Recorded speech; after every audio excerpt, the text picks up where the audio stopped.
Hello and welcome to the ZoShow. This is a show that's all about inspiration and giving you inspirational tips and ambitions for the future. It's been a while since I've done an episode actually. However, my guest today is someone I know very well. Did you ever think that your wedding photographer would be your guest? Well, I've made it a possibility today.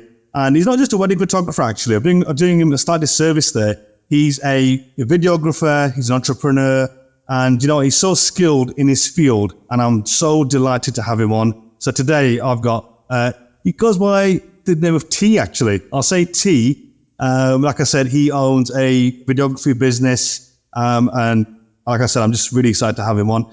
T, how you doing? Thank you, Zo, for having me on the show. It's a pleasure to be here. It's fantastic, honestly. Finally. You know what, you came on a previous edition of this show, and we spoke about football. Yeah. That's not going to be the topic for today. But I think but I know. We'll try and fit it in at some point if we can. Why not? But I do think the theme of today's show is going to be really insightful and really useful for our listeners and viewers. By the way, guys, if you're watching on YouTube, please do subscribe and click the bell icon of any upcoming videos. And also for those listening on Unity FM, please do stay tuned and keep listening weekly to this show, as we always have a lot of inspiration. So T, just tell the viewers and listeners a little bit about yourself. I'm T. We all know that. I'm T. I have a business which is called VideoWale. The reasoning behind, I get asked this so many times, why is it called VideoWale? Well, a large proportion of my business is Asian wedding film and photography. So just one day, me and my wife were sat there when we were kind of setting this whole thing up. And she was like, I was like, what can I call the business? And I was coming up with all these weird and wonderful names. I was like, it needs to be catchy, it needs to be this. She goes, why don't you just call it VideoWale? I was like, why? She goes, well, what do wedding households say? Oh, video wala kitte or camera wala. So I thought, okay, and then I thought, you know what? Let's play on the year that we set it up. I know this is, by the way, you don't understand Punjabi. That's just like, where's the videographer? Where's the video man? Sorry, yes. and then we set it up in year 2022, August 2022. So I thought, you know what? Let's play on it. And I put the number 22, which in Punjabi is number 22 is bike. Yeah. So I put that in there. So I had a video with bike. Even I didn't know that. Honestly. And then as the years go on, and I thought, what's going to happen in 2023, 2024? Then I thought, you know what? It's just there. Stick with the it. year that we set business off, just to venture. Just go with it. Yes. Yeah. Brilliant. I think it's a nice connection actually. And it's interesting how you got Bai as in brother, you know, or Baji, as you'd say, Punjabi, but there's a nice connection there. And it's great because my corporate clients, so I got English, my English wedding clients, corporate companies that work with me, they actually don't even know that it's called VideoWale. Yeah. They pronounce it as VideoWale. Yeah. Honestly, I think the first time I ever read it, I think when I saw your social media or something, it's funny, like, you know, I think it was my missus who said to me, it's not VideoWale, it's VideoWale. And I was like, how could I have got that so wrong? But it's such a good name. And like I said, you're so skilled in what you do. But today's theme, like I said, you started this in what month did you say? August 2022. Yeah. So you started this like, a year and a half ago. Yeah. And it seems to me, like if anyone who follows you on social media, you know, other channels, you know, seems like you're thriving. Seems like you're so busy with what you do. With the blessings of God, yeah. Yeah, absolutely. It's doing well. It's putting food on the plate. So, no, absolutely. And it's testament to your ability, though. You know, I think that has to be said as well. But before we get into the technical aspect of video, or you know, I've had a lot of people say to me today, like, you know, who knew that you were coming on, or in recent episodes that they've said like, I'd like to know more about things like social media or video content, stuff like that. You know, and I think it's interesting because me and T are both in that profession in a way. Like, you know, he does videography, I do content creation. So it's like, so we will have we will have a discussion about that. Although I think today's topic should be centered more around, you know, starting your own business, or if someone's got an idea for a side venture or something. So I think, why don't we sort of go back to maybe the origins of, you said how it started, you had a chat with your wife.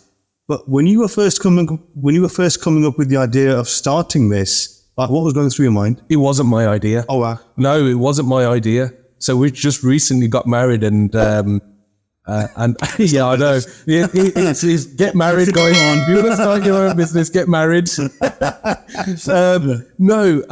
I was freelancing. So I'd had contacts in the industry. I've been in the industry for nearly 16 years. I've been shooting.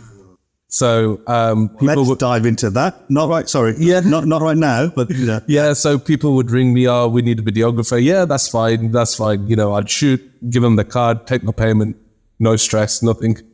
And then my wife saying to me, she goes, "You get all these bookings, you're passing them on." She goes, "What are you doing?" I was like, "Yeah, but it's stress and this and that." And I absolutely love the interaction with clients and going through the whole consultations, doing the edits and all that stuff. And that's another part of it as well. People are saying, you have so little time. Why don't you outsource? Like, no, it's all quality control. I need to do it myself. I will not outsource my work. And so my wife was like, "Look, do it yourself. You're giving the work on to other people, whatever. Do it yourself." I'm like, right, okay. So where do we start? So got there. And then obviously the biggest thing, finances. We just got married, and finances were all over the place, and you can't just get up and be like, "Oh yeah, I'm going to start a business," because you need all the equipment. You need to be on top of everything. When you're freelancing, you freelance in one specific side, and then you've got that limited equipment of your own. Yeah. So yeah, and funnily enough, I had not been long in the country because I was working away from England, and I was away for 7 years or whatever. And I've never ever told this story to anyone, so it's a world exclusive for you. Brilliant. Yeah, honored. And with the whole credit scoring thing and all that stuff. So obviously finances were tight. I didn't have the money to go out and buy my own kit. And God bless my wife, whatever. She turned around. She was like, "Look, let's go. I'll get the equipment on my name. We'll figure out a way." So if it wasn't for my wife, I wouldn't be sat here with a business. I'd probably still be freelancing. Brilliant, honestly. So there needs to be that initial push, but obviously we needed to go back to the drawing board. Okay, we've got a name for the business. That's all well and good. It's been registered. That's all well and good. But what do we need to get started? What is the box standard that we need to get started? Yeah. And you can never ever, when you're in this, I'm sure you would agree, there is never ever a time where you say, "My kit is complete," because there's always something. And now my wife sees me searching on the net. She's like, "Switch it off," because you can never stop. It's endless. Yeah, no, it's endless, and it's right. And I think also in the fact that it's like the same way you're saying equipment is endless. Yeah. Also like the ideas and knowledge. Knowledge. It will never ever stop. There's always new things coming into the market. Yeah. You've got to learn. And you know what? There's some fantastic videographers, photographers that are doing great work in the industry, which is commendable. So it's nice to look at other people, see what they're doing, see what the trends are, see what's working, what's not. Because another thing, obviously, people like to look at the main guys for the good things. You should always look at the people that you don't think are doing too well, so you don't replicate their mistakes. Yeah. So you can learn from the good and the bad. Yeah. Did it cross your mind seeing like a lot of videographers, let's say like, there's so many people on social media or a lot of video teams, creative teams. Did it cross your mind thinking like, because I'm sure you were doing your research thinking like, oh my God, there's so many videography companies or cinematic specialists and all that sort of stuff in and around the Midlands or UK or nationally. Did that ever concern you thinking like, well, I've got to now step into that market? I don't mind. I done my research. Like, what is it? Because obviously, if I kind of turn around and put myself in the same boat as them, what sets me apart from anyone else? So first year was all about content, because obviously I'd shot for 16 years and I've not got one piece of content to my name that I could use for my portfolio because it was all freelanced. So it was all, okay, I need to build content. I need to do this. I need to do that. And funnily enough, the first post I put out was actually from my wedding. That's how much it come down to. Well, yeah. And that's the only bit of content that I owned. Yeah. And there's probably still a few pictures with my wedding photos flying around the internet that I still use. But it's still content at the end of the day. It's content that I own. And So, I mean, that was that. And then also I had to do some other research. What do clients want from their film or photographer? One of the biggest pain points in the Asian industry for, is turnarounds. People are having kids and they're still not even had their wedding films. Your whole excitement is over after the first couple of months. After that, it's like, oh yeah, this is my wedding film. It's like, and then I was like, okay, we need to set a USP, whether I'm gonna kind of overexert myself and whatever, but I need to put that time in, and I need to have a USP where I'm saying to my clients, everything is delivered within 6 to 8 weeks of the final event of your wedding. Yes. And you could probably vouch for that. I was at your house within 8 weeks. Yeah. Well, I think there was going to be an inevitable plug at some point. Yeah. However, in terms of because obviously you specialize in wedding films and occasions, and obviously I've been there to see that in person. What is it about particularly wedding films or events that kind of galvanizes you? Everything is different. Every wedding is different. And I think it's about, and it's the same with every business. You've got to understand your client, and you've got to play on that. So you've got to understand what's gonna, emotionally capture your client. So I'm talking wedding film and photography. I had a client last week who had lost her dad from a young age, and that was a big point that she wanted capturing. Now, if I just went and captured that wedding like a normal wedding film and missed Mr. Dad, which was a big part that she missed, and it was an emotional time, and to capture their moments and to put them on the film, it's sentimental value. There's no value to it, but you've got to understand every client. Hence why I meet my clients face to face. Different on phone calls, so it's just a voice at the end of the phone. Yeah. Sit down, spend some time, pre-shoots, etc. Yes, it may seem like a waste of time or kind of overdoing it, but no, because you're trying to understand your client, and your client needs to get comfortable with you, because whether they like it or not, you're the first person they're going to see in the morning of their wedding, and you're the last person they're going to see. Yeah, so true. And if you don't like your film or photographer, then God bless you guys. It's such a crucial element, isn't it? Not just a wedding. I think any event out there, like when you have it filmed or documented or recorded, it's such an integral part of the day or the evening. The DJ comes, plays the music, he's gone home, caterers come, feed everyone, go home. And we're there till late. So what were the, because obviously now, you're quite established, you're still learning, you're still developing, but in the early days, describe what it was like when you were first getting into videography or events of that nature. Well, like I said, content was very important. And the day of social media, first thing anyone does is goes onto your Instagram, goes onto your socials, YouTube, Facebook, TikTok, which is crazy, because back in the day, there used to be in West Midlands an MSJ directory. And everyone used to buy that. At the start of the year, you used to have a page for everyone. And that was it. You needed you need anything to do with weddings, you go to this directory. Now, it's crazy. It's like, I'm being booked I've just come back from Spain last week. Week before that, I was in Turkey, did a wedding in Mexico in November. So, the power of social media is crazy, because people are reaching out from all parts of the world that like your work or whatever, and they're booking you. Yeah. I mean, being in the industry of like video content, you mentioned social media, and for those listeners out there or viewers, are thinking, I know social media, I browse it all the time, but what's the importance of content? And I think no matter what stage you're at in terms of social media or what your profession is, just explain to people what is content and what's the significance of that. Content it's very significant to your business. If you're making one post every month, you're not relevant. You know, like my target audience is probably in their 20s, 30s.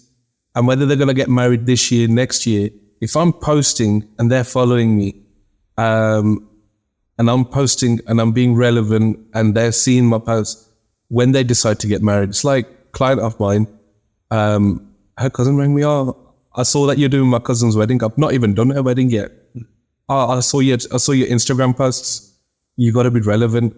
And the whole algorithm with social media, you must know this yourself, it's crazy. If you post more, you're kind of more in the rankings and all that stuff.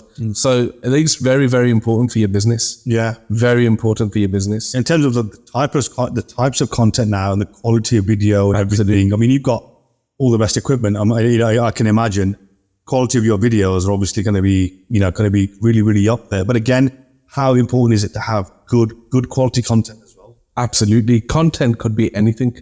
So, when I'm editing, just put a shot of my workspace. It's being relevant.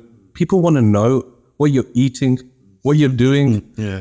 It's crazy. Like, why do I, and I was very reserved in that sense. Why does anybody need to know if I'm gone out for a meal with my wife or gone out to watch a film? But it's very relevant because it keeps people engaged. And it humanizes your guests. Absolutely.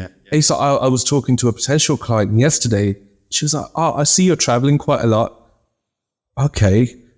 All I do is post a picture of the airplane, do this, do that.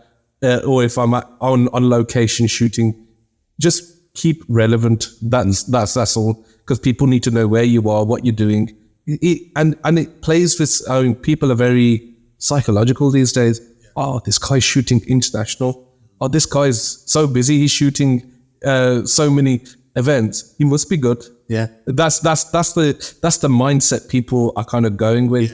And then they start looking at your work. I always say, look, go onto my website, go onto my socials, and that goes a long way because I'm kind of in that. I'm connecting with them because they're on the social age of Instagram, YouTube. As soon as you throw your Instagram handles, your YouTube, your websites, you're instantly kind of on that level. Yeah. It engages them, doesn't it? Yeah, you're on the same page as them. What's the most enjoyable part of what you do? I love it from start, the whole planning. Now, with the grace of God, we've got a team of 8 to 10 people that work with us continuously. So we've got multiple teams that go out, do events, and it's a solid team because having people working with you, and I always say working with you because nobody works for nobody. We're a family. We're not a team. We're a family. So anybody that works with you, you got to have 100% reliability in their work and their personal personality. Because you're potentially exposing them to clients. Yeah. You're giving them that exposure to go to someone's family. And I wouldn't send somebody that I wouldn't trust and I wouldn't want in my own house. Why would I send that person to your house? Yeah, absolutely. So, I could have a team of 50, 60 people, but I've got a good solid team that you trust. And I think that's the foundation of everything. Yeah. Because I can only be in one place at one time. Yeah. No, they carry me. Yeah. Oh, that's great. And I think we all work together and we all carry each other. Yeah. I think that's fantastic. I think that you've got the support base, you've got people around you who you can trust, and you clearly work together to create such a good polished product. In terms of, I think, we don't have the break just yet, but just before we do get to the break, just one last thing about, what is it about when you're creating videos and when you're editing and when you're delivering these things, you do such a fantastic product. And obviously I've already experienced that, as I'm sure many of the people listening have as well. But what's the one thing that you always strive for in terms of, so when someone comes to you and says, well, I need this, but how do you carry that through without giving all your secrets away? How do you carry it through and think, Like, what is it that you always want to aim to deliver? I want to look at something I've created and I want to be proud of it, because as well as delivering it to you, that will be going on my website, that will be going on my socials. So if I'm not proud of that, or if I'm not happy with anything, I'm not going to give it to you. The actual content itself has to be 100%. You know, whether it means I'm not sleeping at night, whatever, that has, you know, I've made a commitment and I will deliver that 100%. So that should be your work ethic in any business you do. You know, you could be starting a business marketing company or whatever. You know, when you've made a commitment to your client, that doesn't matter whether you're having to work an all-nighter or whatever just to deliver, because that almost creates that trust and that bond further. Yeah. So that, and then also presentation's key. I mean, nowadays we've gone past the whole VHS, even Blu-rays. People don't want them anymore. I probably get about 20% of my clients that ask for a Blu-ray, and that's just for their, you know, grandparents or who are old school or whatever. We give USBs. So, okay, USBs, there's two ways. I could get a USB and just give a normal USB. But what's going to set me aside? Okay, I had to further then develop my knowledge into, okay, look, how can I make this look more aesthetically pleasing? So then I obviously went down the route of learning how to laser engrave and all that stuff, which, okay, again, you can transform that kind of, that business mindset in any other business. Yeah. How do I go that step further? I could outsource that. That's fine. But the quantity that I'm going to get done, and obviously the time it's going to take for me to place the order, for them to send it to me, I could be missing deadlines. So how do I ensure that I'm not missing deadlines, and how can I further develop my knowledge? Because that could be going into another business venture. Yeah. If I learn that. Yeah. So I mean, knowledge is something that nobody can take away from you. Yeah. It's priceless. Yeah. If I've got it, you can't come and take it from me. Yeah. That's staying with me. Yeah. I think you touched on so many different things there, like, you know, not just about like going the extra mile, or not just about, oh, you know, let's just deliver this and that's it. I think there's a lot more to this than just saying, well, I want to do this for somebody or a client. You know, it doesn't have to be business. I think, you know, it's like you're trying to serve something or serve somebody, but you want to make sure that you're doing it not just the best of your ability, but also that it's memorable for someone. Absolutely. And that also that then they're going to recommend you, or that they're going to cherish it and remember it. And I think that's such a lovely sentiment, you know. And the only time that will happen is when you've got passion for your work, passion for what you want to do. If there's no passion, get a £10 USB off Amazon. Yeah, give you that side. You'll be happy with it, because all you're bothered about is your content. But the first thing the client sees is the outside. That's why they say you shouldn't judge a book by its cover. But we have to, because that's the first thing you're going to see. It's the first impression, isn't it? The first thing. I'm going to give you a ScanDisk USB and say, here you go. You'd be like, okay, yeah, cool, that's fine. You see that, wow, okay, this is really nice. It's got my name in there, or it's got my logo, like small details, like, oh, we use this logo on our entry DJ screen, and this is on my box. Yeah. You personalize it. You personalize it for the client. Yeah. Everything is personalized for the client. So you've got it. Yeah. And you know, I think that goes a long way, but that will only come with passion in any business that you do. If there's no passion there, you'd be like, oh, I have to get up for work. And that's when you know you don't want to be doing that job. Yeah. The minute you get up in the morning, it's be full of energy. Yeah. I'm up on a Sunday. If you you get a couple of months that, you know, you've got no weddings or whatever. I'm up on a Sunday and I'm raring to go. I need to get edits out. I need to do this. Need to do photo album designing, whatever. Yeah.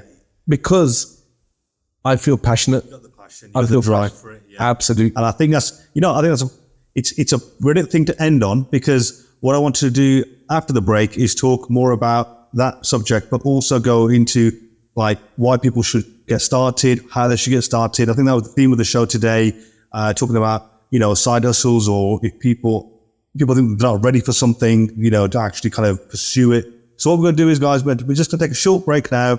And after the break, we'll be back with T from VideoWale. Hey guys, welcome back to the ZoShow. Just before the break, we were talking with T from VideoWale. He's an entrepreneur. He's a lot more than that, actually. And we're going to dive more into the topics that we said before the break around entrepreneurship. And also, if you have an idea for a business, how do you get started? And if you're not already, why are you waiting? And also a little bit about social media, the digital age, how things are evolving. So T, let's just pick up where we left off a little bit. So you're talking about what you do for VideoWale, videography business, international filming. You do pretty much everything that a person would want for an event or a wedding or a large occasion. But if someone is out there right now, and whether it is content creation, whether it is anything related to this, if someone has a business idea, you were at the stage where, like I said, you mentioned you sat down with your wife, you had a chat. If someone is now listening or watching this thinking, I've got an idea for a business, or, I really want to start that side hustle, but there's just something like an obstacle or some mental block in their way. What can you say to that person to help them remove it? That's never the right time to start your business. The right time is today. Because if you're going to say, you know what, I need to get this sorted in life. Once that's sorted, then I can start my business. But believe me, when you get that first thing sorted and you say, I'm ready for my business, there's going to be 100 things waiting for you that you need to get sorted. Yeah. And that never stops in life. So you have to kind of make it happen today. Yeah. And I think, okay, there could be many things holding people back. In this day and age, we're in a cost of living crisis, which is serious stuff. People don't know how they're going to get by, month to month, or even week to week. It is really worrying in the situation that we're in. Yeah. Bills are rising, rents are rising, mortgages are going up, and we don't know what's going to happen tomorrow. I wish I had a crystal ball. I would love to predict the future. Beautiful. Yeah. But, people are probably thinking, okay, do I have to leave my main job to start a side hustle? No, you don't. You do a 9 to 5 and you invest in yourself. You invest that time into setting your business, getting your foundations correct. Where if you want to do content creating, let's just take that for an example. You want to start up doing content. You've got no content to start with. How do you get that content? Main thing is everybody in their family has family and friends with businesses, or friends of friends with businesses. We're connected. There's this, the power of connections it doesn't cost you anything. Yeah. It's not like you're having to do Facebook ads or you're investing before you're even making anything. The only investment you probably, nowadays, we're so advanced. We got 4K cameras on our mobile phone. So creating content, back in the day, we used to have the big cameras and this, that, and the other. And that was your only kind of, that was your only solution to content creating or capturing something. Nowadays, it's so easy, to go out and buy a DSLR camera, mirrorless camera, whatever. And we go to these events and people with mirrorless cameras and you're thinking, bloody hell. And this is his family. Yeah. It's so easy to buy that, so I think knowing what you want to do and having your foundations correct before you then go out approaching people. So, in my quieter months, I work with a lot of smaller businesses, so local restaurants and stuff like that in doing their marketing. So creating social posts for them and all that stuff. So it doesn't cost you anything to go up. You got to remember, the worst answer you can get from somebody is a no. They don't want it. But the thing is, to start with, you're going to have to do things for free. And that's what puts people off, because they're like, but I should be paid for my time. But no, you got to go out. You got to, because you're also gaining content from that, which you haven't got. Yeah. So you almost are investing that into making your content. So you got to put the hours in to make something work. It's not going to work overnight. Yeah. The more you put in, the more you're going to get from it. If you're going to put in half an hour a week, you can't get nothing from it. Yeah. What can you do in half an hour? Yeah. No, I mean, look, you've got to start from somewhere, and you have to obviously, you've got to graft and you have to put the effort in. But when, like I said, you sometimes think that you mentioned cost of living crisis, and there's always going to be, I always feel like there's always going to be something, whether it's economical or there's going to be something that may affect, people in general in terms of like, living or just general kind of, the news and stuff like that. Do you sometimes think people can make excuses, or they can use circumstances to dictate what they do? Or, well, that's almost that kind of fear within you. Yeah. You've got to believe in your product. You've got to believe something's going to work, or you got to have that drive and passion in you to make it work. Yeah. When that's missing, or you're kind of just telling yourself, oh no, I'll do it tomorrow. That tomorrow's never going to come. It's like with me, like going to the gym. You got some great fitness people out there, personal trainers. They are dedicated. My one of my brother-in-laws from my wife's side, he's in the gym at 6 o'clock, wakes up at 5 religiously every morning, and he's in the gym for 6. And I look at him and think, I wish I had that same drive and passion. But then when we're doing 24-hour, 25-hour weddings, people come to me and say, I don't know how you do it. How you do that. Yeah. But that, you almost don't feel that because you're so in it, in the moment. So engrossed. Because that's passion for you. Yeah. Now, if somebody said to me, wake up 5 o'clock, get in the gym for 6 on a daily, I'm sorry, brother. I would be like, yeah, I'll do that tomorrow. I'll do that tomorrow. And that, believe me, that tomorrow would never come. Yeah. So, number one. 2, you have to be passionate about something, but that passion will only come when it comes from your heart. Yeah. And you've got to believe in something. Yeah. No, definitely. And now with, like I said, everything's so accessible nowadays. You've mentioned the digital age and everything, and we've spoken about social media content. We've spoken a lot about that. And by the way, if you're listening and you're not in those industries, like I said, I think a lot of the things that we are talking about can apply to all industries, and whatever whatever your kind of current status is, or whatever your job is, or like I said, whatever you're doing, I do feel like we can take these lessons into anything.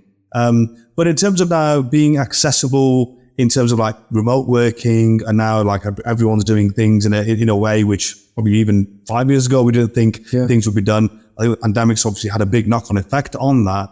But what is it now in terms of like, we're looking at, people are now doing like live streaming, and they're doing like people using phones for recording and doing all these different things. Like, absolutely. What's your opinion on that now?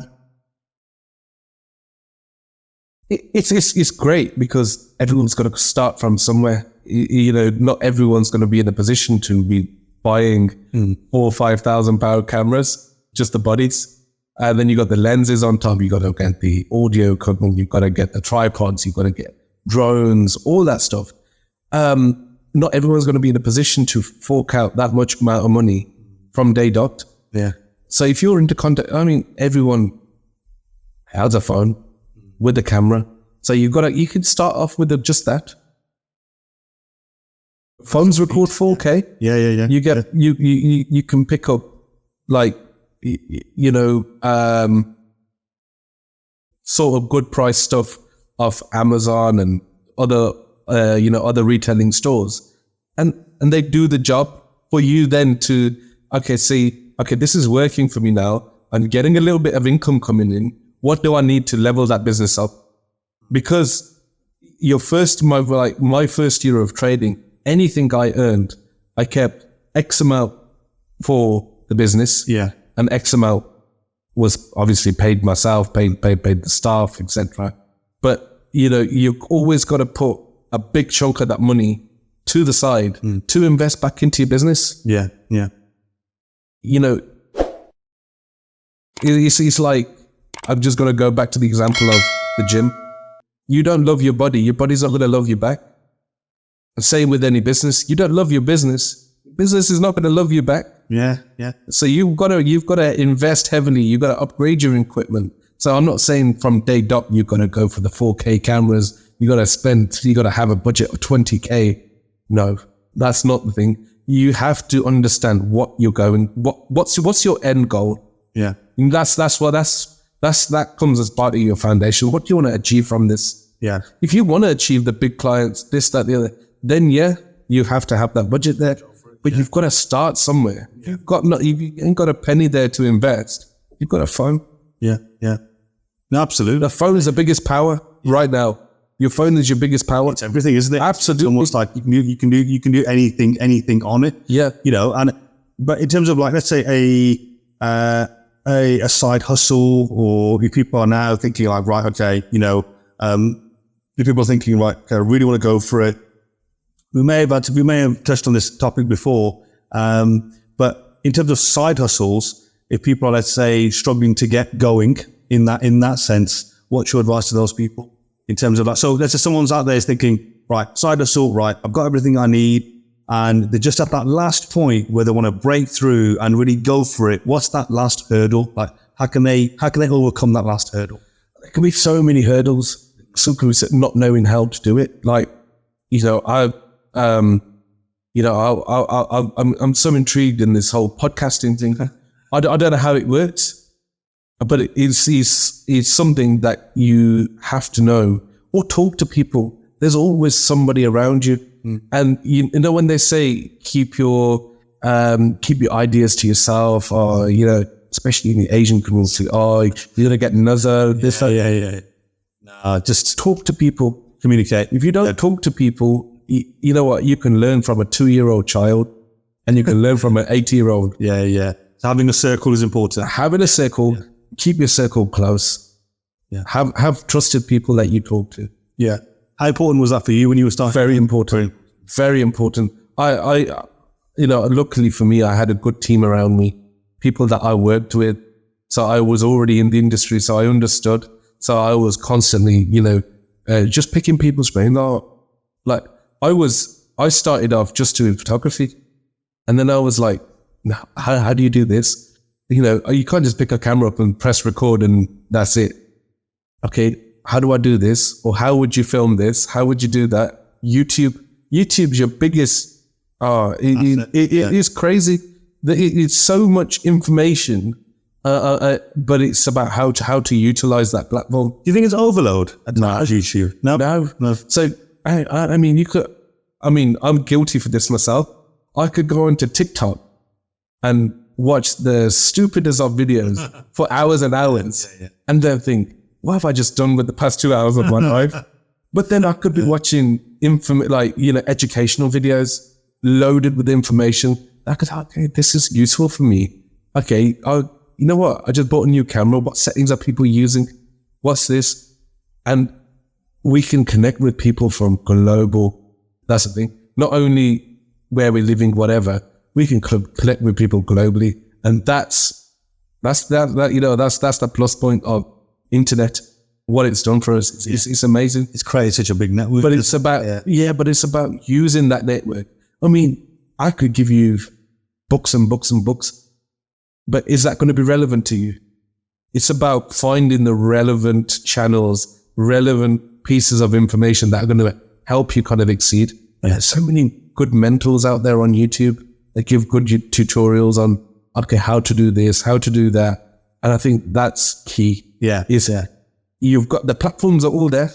There's no hiding. There's nothing secret I've got, nothing secret you've got. Platforms are there. Utilize them to your extent. So being practical with it. And in terms of being practical, one question that I've always wanted to ask you is, when it comes to an event, or let's say in a wedding, and look, like I said, this is a Muslim radio station, so we are going to ask about Asian weddings here.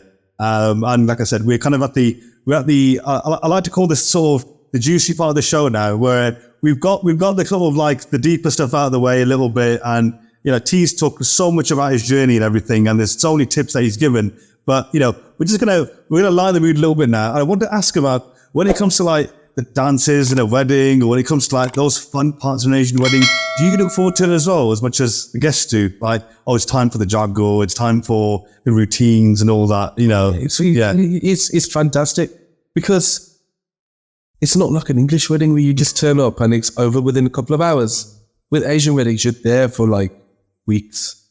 So by the time it comes to all that stuff, you're almost as part of the family. And that's how it should be. It shouldn't feel like work. You should be there as part of the family. Yeah. And that's the fun thing. Just get involved. You know, it is the best thing is if you know, okay, your client is, you can almost relate to your client. So whoever's a chachi, chacha, there's an uncle, auntie, there's a brother, whatever, connect with them.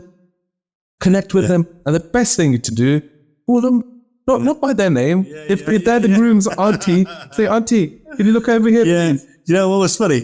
Today, I think obviously, so T shot my wedding. You know, there's no sort of, people probably wondering, like, you know, what we're talking about that. So, my mum was actually, I told mum today that, like, oh, I've got T coming on today. And she was remembering how you called my uncle, Chachaji. Yeah. You know, I think there was that relatability, which almost you've got that connection there. Yeah. That they feel like you're part of their family and vice versa.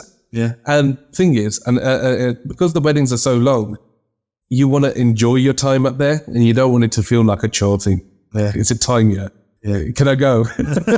So we look forward to every part of the event. And I think more importantly, there was a video of on TikTok coming along where the dog was like running around in circles. And my wife looked at me and she sent it me. Oh, why did you send it me?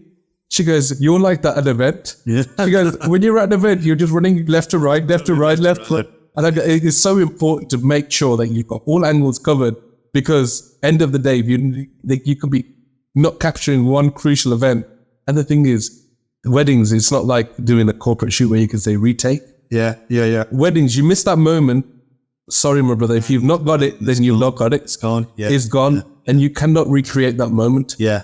Well, the previous guest that I had on, so if people want to go back to episode 8, where I had Satish Paul, I was chatting to him recently, and I attended his wedding many years ago, actually. I say many years ago, you know, makes him sound really old. But he was talking about his videography experience and what he went through. And he was just saying how, I think some of the footage was lost by one of the cameramen or something, you know, and I can only imagine how painstaking that and painful that would be, you know. Painful. I mean, like, when people see us, we come up with like suitcases. Why, you're only filming the wedding. Like sometimes we're editing on the day, doing same day edits for the clients. We got to carry hard drives. One major part of the wedding is shot. We got to back that footage up in 3 different places. Yeah. Why? Yeah. Hard drives can corrupt. Computers can go bust. Of yourself. No matter if you're buying a £200 camera or a £20,000, that can break. It's technically, it's machinery. Yeah. It seems like you're always editing. And one thing I was going to say was, you know, obviously you have to edit, so that might sound like a silly comment, but you're always editing and you're so busy with what you're doing and you're so busy with your business. One thing I was going to say was, like, how do you kind of, how do you split sort of work-life balance and what's it like in terms of, you know, being, like I said, being so busy with your business and having all that, everything you do, how do you then find time for yourself? It's difficult, very difficult. My first year, I'm not going to lie, it was very difficult. But you've got to have that time for yourself. It's very important because you are the person driving it. If there's no you, and that's one mistake I made. I was overexerting myself. I was working till like 3-4 in the morning, take 2-3 hours sleep, then back onto weddings. And you have to do that sometimes, but not all the time, you know. And luckily I had a very supportive wife. Sorry, not had. She's still there, you know. But at that time, I had, you know, she supported me. She's like, look, you need to look after yourself. Look at yourself. And she, you know. And then it killed to a stage where I'm not spending time at home. And then she was luckily for me, she was very interested in the whole film and photography side. So I was like, look, listen, why don't you learn it? You know, again, trying to make my foundation strong as possible, keeping my team trustworthy. I was like, why don't you come? She's like, but I'm not really comfortable doing weddings. But, you know, and speculation is the biggest thing in the Asian community. There's a girl photographer, and there's not many ladies in the industry doing film.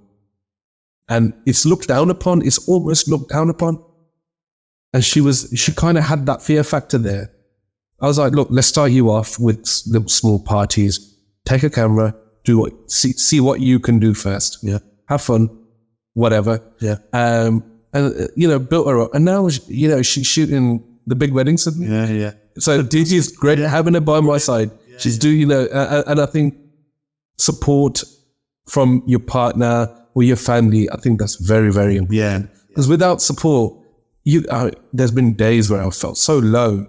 I'm like, God, is this ever going to work? Because I'm not getting the big weddings from day one.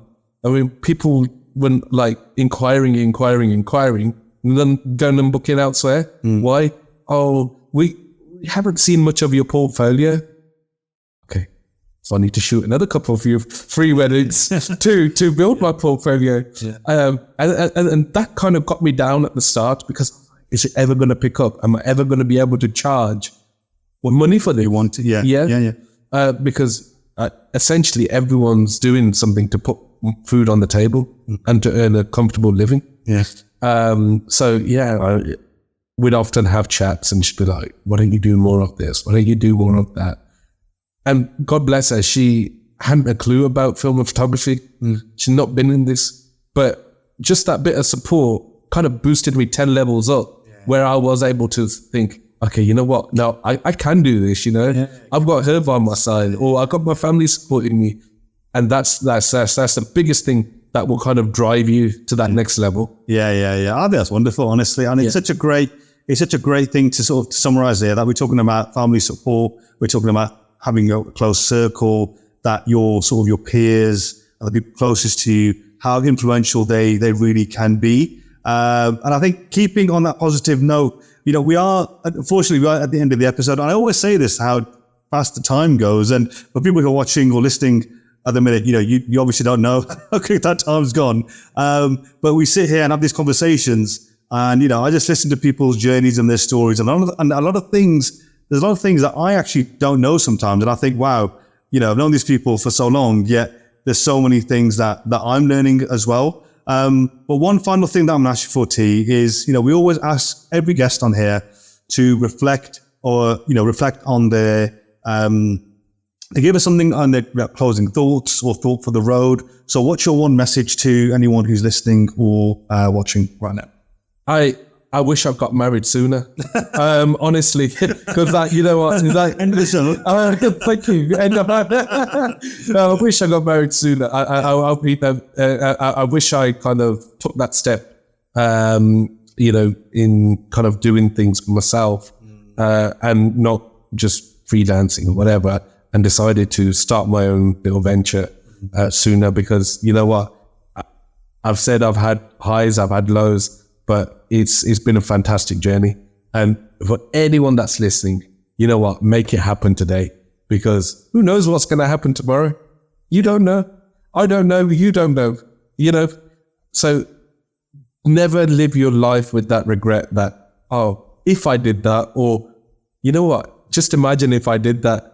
Stop imagining. Do it. Yeah, I think that's fantastic. Absolutely. That's such a pleasure to have you on, T. Thank you for having me. You know, the second time you've been on, and again, you know, it's just been as inspirational as last time. But even though we're talking about football, I think the topic about business, side hustles, and really going for what you want to do, I think it's been wonderful. So honestly, just want to say a massive thank you. And please, you know, anyone who's listening and watching today, if you were listening on the radio, if you're watching on YouTube, like I said, please do keep tuning into the ZoShow. If you're on YouTube right now, please do hit the bell icon, do subscribe as well, and like this video. We are growing our channel all the time. And like I said, we would love to have more guests on, people who are just like T, who have a story, who want to share something. So do keep tuning in, guys. Thank you for watching again, and we'll see you next time. Thank you very much.